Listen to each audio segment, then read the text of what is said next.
Hey guys, I got a quick little video for you today. Only got 2 matches on here, but I'm going to use this time to kind of address one of my main concerns heading into UFC 5.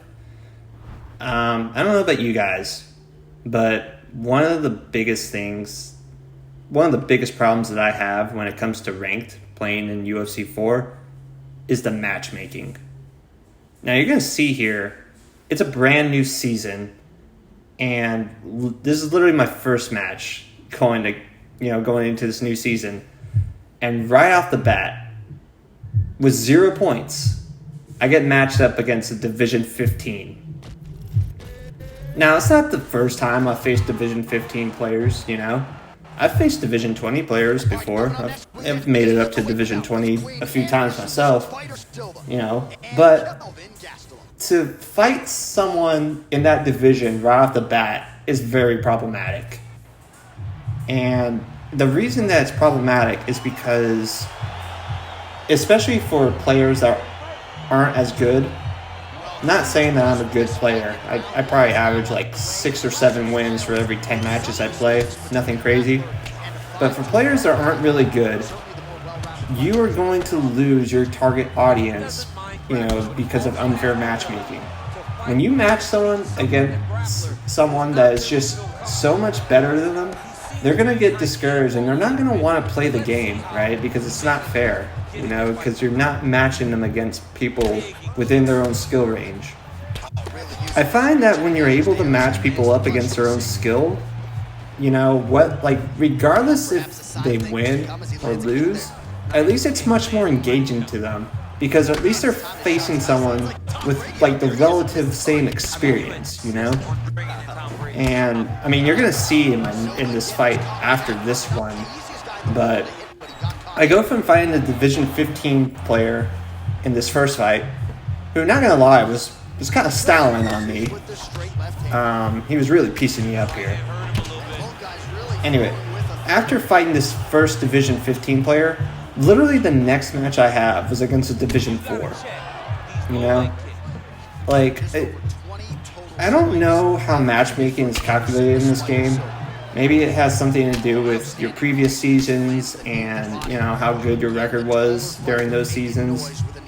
But that kind of seems crazy to me that it just jumps around like that, And I don't know about you guys, because I know that there are certain aspects or certain variables that go into, who you might end up playing, considering time of day or maybe what system you're on. Lots of things could probably play into that, but there have been days where maybe I was Division 15 or 16. I got matched up with 3 players in a row that were in the top 100. I'm not that good to justify putting me up against those guys, I get maybe every once in a while you kind of sprinkle it in there because, who knows, maybe you get an upset, right? But chances are, you really shouldn't be placed against those top 100 people, in my opinion, until you've actually reached that point in the rankings themselves, I have no problem going against a Division 15 or 16 player, but it has to be in a way that makes sense, I have to gradually climb the ranks, before you put me in against into such a big difference like that. But anyway, this is just kind of my thoughts. I don't know if you guys had similar opinions. I don't know. This is really just my rant for the day. I'm just going to let the rest of the video play out, but, tell me what you guys think in the comment section. Do you think this is going to be fixed by the time UFC 5 drops? I sure hope so. Anyway, thanks for listening to my rant. Appreciate you guys. Consider leaving a like, comment, subscribe to my channel. Really helps me out. And I'll see y'all in the next one. You ready? You ready? All right, crowd getting excited as this fight gets underway, and you hate to call any fighter on this UFC roster a specialist, but on one side, you have a definite striker taking on a true 5-tool player. And you see a guy in the striker who knows exactly who he is. He knows where the fight needs to be. He knows what he has to do in order to be successful. Let's see if he can keep his opponent off of him. Oh, and now the hip toss in a great position now to go locked in. He did a great job of stepping all the way across to get that hip toss.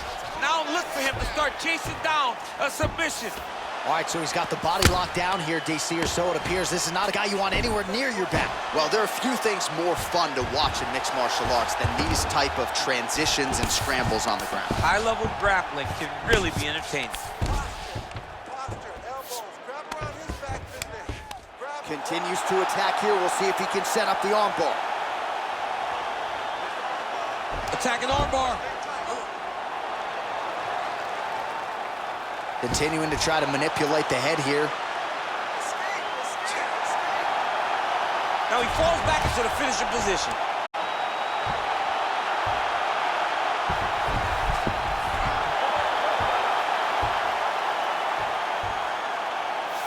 And there it is!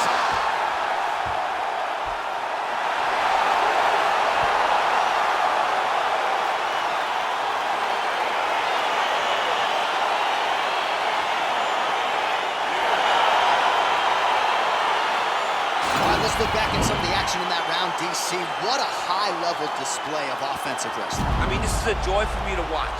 I enjoy watching a guy maintain this level of wrestling for as long as he has done this. He is constantly in his opponent's face. He's constantly taking him down. Getting taken down and getting up is exhausting. Let's see how tired his opponent is at the start of the next round. All right, let's take a look back at the replay as he gets it done by submission.